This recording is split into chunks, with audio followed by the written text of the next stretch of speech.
Zee 24 तास एक पाऊल पुढे। तर निर्णय काय घ्यायचा आहे हा मुख्य प्रश्न आहे। आता इतिहास जर आपण पाहिला तर जकात हा कालबाह्य झालेला कर आहे, तो राज्यातून काढला पाहिजे असा केंद्र पातळीवर निर्णय झाला। प्रत्येक राज्यानं जकात काढून टाकली, महाराष्ट्रात मात्र जकात आपण काही काढली नव्हती। म्हणून 1999 पासून या गोष्टीच्यावर कशा प्रकारे पर्याय काढायचा विचार चालू झाला होता। अनेक समित्या यावर त्यांनी विचार केला। 2009ला राज्यामध्ये पहिल्यांदा स्थानिक संस्था कर आणायचा कायदा विधिमंडळानं पारित केला। खूप चर्चा झाली, व्यापारी संघटनांशी चर्चा झाली। त्यामुळे पहिला आरोप आहे की हा न विचार करता घाईगर्दीनं आणलेला कर हा अतिशय साफ चुकीचा आरोप आहे। 2009ला विधिमंडळानं कायदा पारित करून राज्यातल्या मुंबई सोडून सर्व महानगरपालिकांच्या करता स्थानिक जकात कर लावायचा निर्णय घेतला। त्या निर्णयाप्रमाणे 2010मध्ये तत्कालीन मुख्यमंत्र्यांनी आणि नगरविकास मंत्र्यांनी निर्णय घेतला की हा कर टप्प्याटप्प्याने ड वर्ग महानगरपालिकापासून सुरू करून आपण मग मोठ्या महानगरपालिकांच्याकडे जाऊ। म्हणून 1 एप्रिल 2010 पासून जळगाव नगरपालिकेपासून LBT लावायला सुरुवात झाली आणि दर 3 महिन्यांनी 3-4 असा 19 महानगरपालिकांमध्ये आत्तापर्यंत LBT लागू झाला होता। 1 एप्रिल 2013 रोजी 5 महानगरपालिका, ज्या सर्वात मोठ्या महानगरपालिका होत्या, मुंबई, पिंपरी चिंचवड, ठाणे, नवी मुंबई आणि नागपूर, या राज्यातल्या राहिलेल्या 5 महानगरपालिकांमध्ये कर लावायचं नोटिफिकेशन निघालं। मुद्दाम मी मुंबईचं नाव घेतलेलं नाही, कारण मुंबईमधला जो कायदा वेगळा कायदा आहे महानगरपालिकेचा, आणि मुंबई महानगरपालिका कायद्यामध्ये विधिमंडळानं अजून संशोधन केलं नाही।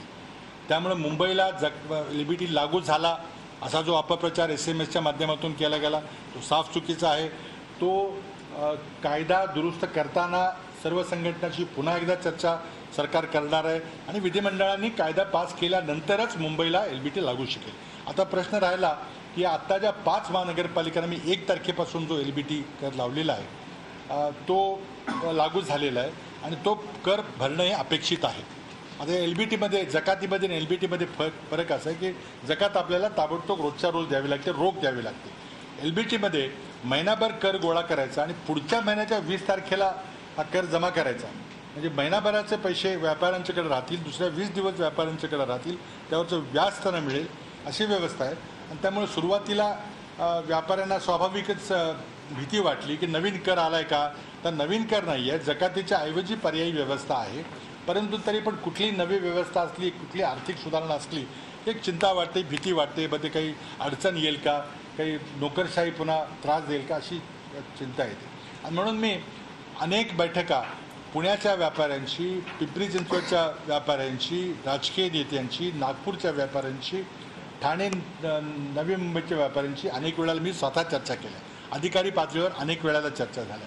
अर्थात लहान नगरपालिका आणि मोठ्या नगरपालिकामध्ये फरक आहे आम्हाला माहिती आहे, म्हणून आम्ही टप्प्याटप्प्याने केलं।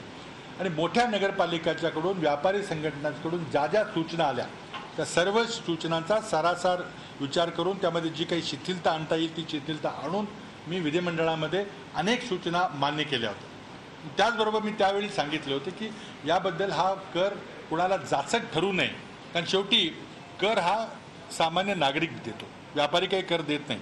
आणि त्यामुळे व्यापाऱ्यांच्यावर काही कर लावलेले नाही, व्यापारी फक्त कर गोळा करून राज्यापेक्षा महानगरपालिकेच्या तिजोरीत हा कर देणार आहे, एवढीच त्यातली माझी व्यवस्था आहे। म्हणून झी 24 तास एक पाऊल पुढे।